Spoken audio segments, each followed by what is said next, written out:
Udah di-record, guys.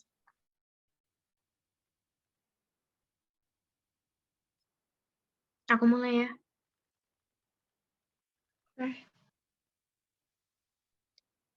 Oke, Assalamualaikum warahmatullahi wabarakatuh.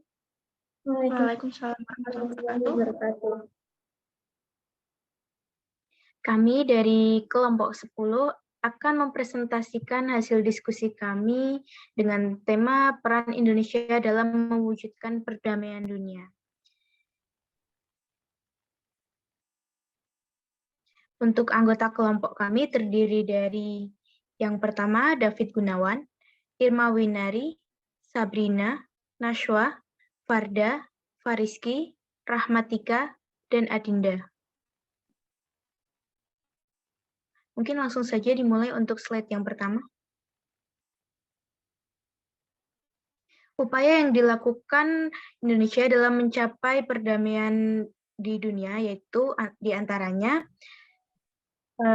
mengikuti PBB, ada misi Garuda, Konferensi Asia Afrika, Gerakan Non-Blok, Deklarasi Juanda, ASEAN, Organisasi Konferensi Islam atau OKI, Jakarta Informal Meeting atau JIM.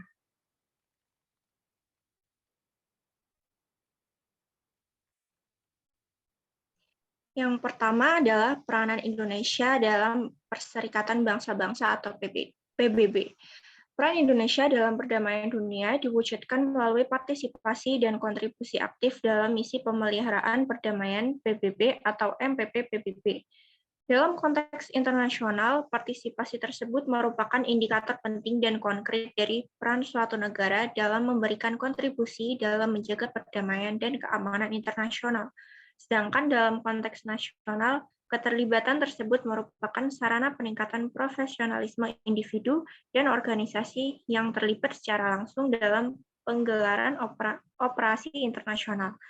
Peran Indonesia dalam perdamaian dunia melalui MPP-PBB dimulai pada tahun 1957. Saat itu Indonesia mengirimkan 559 personel infanteri sebagai bagian dari United Nations Emergency Force atau UNEF di Sinai. Pengiriman tersebut diikuti dengan kontribusi 1.074 personel infanteri pada tahun 1960 dan 3.457 personel infanteri pada tahun 1962 sebagai bagian dari United Nations Operation in the Congo atau ONUC di Republik Kongo.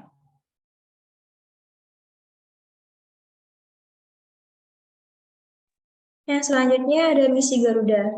Misi Garuda adalah salah satu bentuk komitmen Indonesia ikut terlibat melaksanakan misi pemeliharaan perdamaian yang digelar oleh PBB. Kontingen pasukan perdamaian Indonesia dikenal dengan sebutan kontingen Garuda atau KOMA. Kontingen Garuda terdiri dari Tentara Nasional Indonesia atau TNI, polisi dan sipil yang ditugaskan ke negara yang mengalami konflik. Indonesia telah berpartisipasi dengan kegiatan ini dari 1957. Bahkan sudah ada 27 lebih kontingen pasukan dan subkontingen pasukan yang terbentuk hingga sekarang.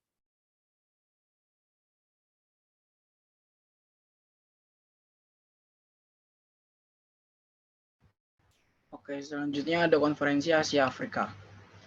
Sebelumnya, pengertian Konferensi Asia Afrika atau yang disingkat dengan KAA adalah sebuah konferensi antara negara-negara Asia dan Afrika yang kebanyakan baru saja memperoleh kemerdekaan. Pertemuan ini berlangsung antara 18 sampai 25 April 1955 di Gedung Merdeka Bandung, Indonesia. Tujuan dari KAA ini adalah untuk mempromosikan kerjasama ekonomi dan kebudayaan Asia Afrika serta melawan kolonialisme atau negara imperialis lainnya. Pelaksanaan Konferensi Asia Afrika dilaksanakan di Bandung pada tanggal 18 sampai 25 April 1955, berlangsung di Gedung Merdeka yang sekarang terletak di Jalan Asia Afrika Bandung, lalu dibuka secara resmi oleh Presiden Insinyur Soekarno pada tanggal 18 April 1955 dan dihadiri oleh 29 negara dan 6 diantaranya adalah negara-negara Afrika. Lalu, hasil dilaksanakan Konferensi Asia Afrika atau KAA. Yang pertama, terjadinya suatu kerjasama di antara negara-negara Asia dan Afrika. Yang kedua, berhasil merumuskan 10 asas yang tercantum dalam Dasar Sila Bandung. Lalu dalam Dasar Sila Bandung tercermin penghargaan terhadap hak asasi manusia, kedaulatan semua bangsa, dan perdamaian dunia.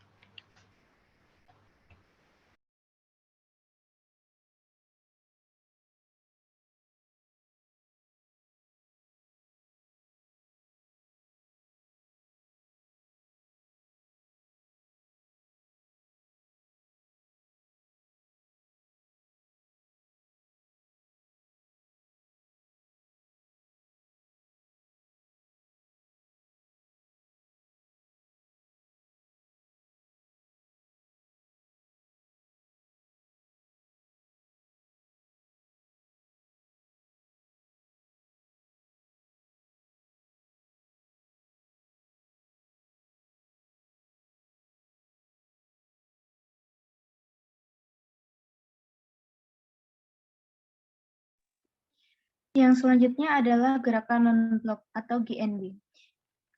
Gerakan non-blok adalah suatu organisasi internasional yang terdiri dari lebih dari 100 negara-negara yang menganggap dirinya tidak beraliansi dengan kekuatan besar apapun. Tujuan utama dari gerakan non-blok ini adalah untuk mengupayakan hak untuk menentukan nasib sendiri, kemerdekaan nasional, kedaulatan, dan integritas negara anggota. Selain itu, gerakan non-blok juga menentang apartheid dan tidak memihak militer manapun. Beberapa peran Indonesia dalam GNB adalah yang pertama, turut meredakan ketegangan di kawasan bekas Yugoslavia pada tahun 1991. Yang kedua, menjadi ketua gerakan non-blok pada tahun 1992, di mana Indonesia berupaya menuntaskan permasalahan utang luar negeri dari negara berkembang miskin. Yang ketiga, memperkuat kerjasama antar negara anggota. Misalnya, Indonesia dengan Brunei Darussalam yang mendirikan Pusat Kerjasama Teknik Selatan di GNB di Jakarta.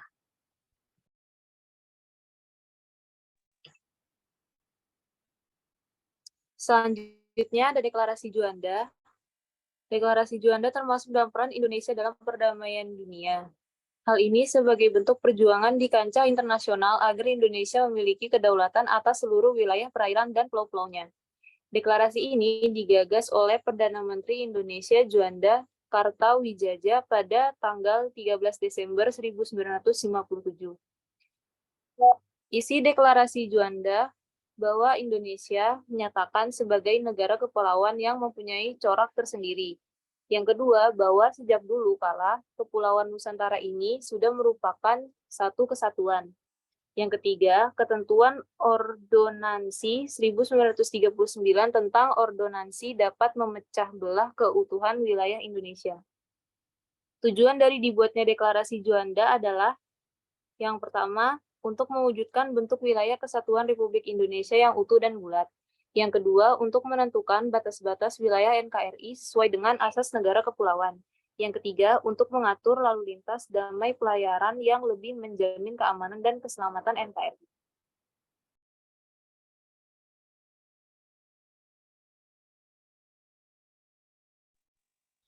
Baik, untuk yang selanjutnya, Association of Southeast Asian Nations atau yang biasa disingkat ASEAN.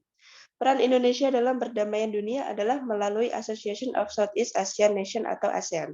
ASEAN adalah suatu perserikatan atau organisasi antar bangsa yang wilayahnya berada di kawasan Asia Tenggara.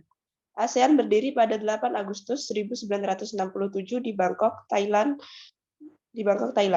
Negara Indonesia merupakan salah satu negara termasuk pemrakarsa berdirinya ASEAN. Melalui perwakilan Indonesia, yakni Menteri Luar Negeri yang menandatangani Deklarasi Bangkok. Selain itu, Indonesia juga memiliki peran tersendiri sebagai anggota ASEAN. Beberapa contoh peran Indonesia dalam mewujudkan perdamaian di kawasan Asia Tenggara yaitu, yang pertama, Indonesia membantu mewujudkan perdamaian konflik di Kamboja dan Vietnam. Yang kedua, Indonesia ditunjuk oleh ASEAN sebagai pihak penengah dalam konflik tersebut. Dan yang ketiga, Saat pemerintah Filipina dan Moro Nation Front Liberation atau MNFL berkonflik, kedua pihak tersebut akhirnya menyetujui perjanjian damai yang kala itu dipertemukan di Indonesia.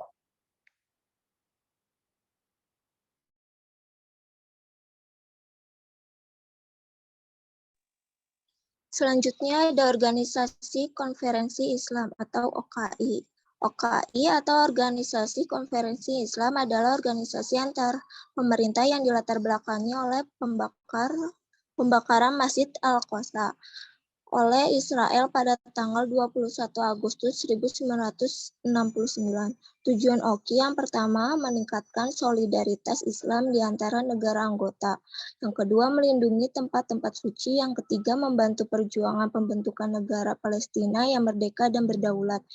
Yang keempat, memperkuat kerjasama dalam bidang politik, ekonomi, sosial, budaya, serta iptek.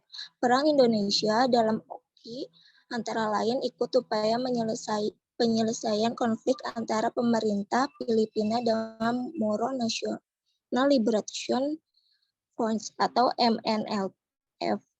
Indonesia mendukung kemerdekaan Palestina dengan ibu kota di Yerusalem. Dukungan tersebut dibuktikan dengan hubungan diplomatik dengan Palestina pada tanggal 19 Oktober 1989. Indonesia juga memperjuangkan tentang penyelesaian masalah isu Islamofobia.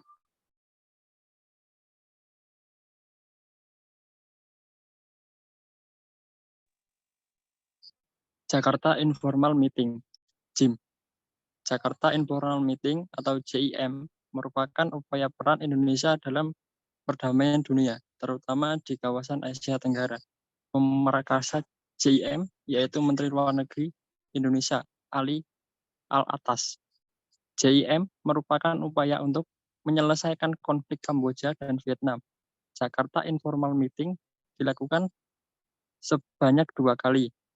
JIM 1 pada Juli 1987 dan Jakarta Informal Meeting 2 pada Februari 1889 di Jakarta. Perundingan yang panjang ini berakhir damai dengan tercapainya Perjanjian Paris atau Paris Peace Agreement pada 23 Oktober 1991 yang ditandatangani oleh 19 negara.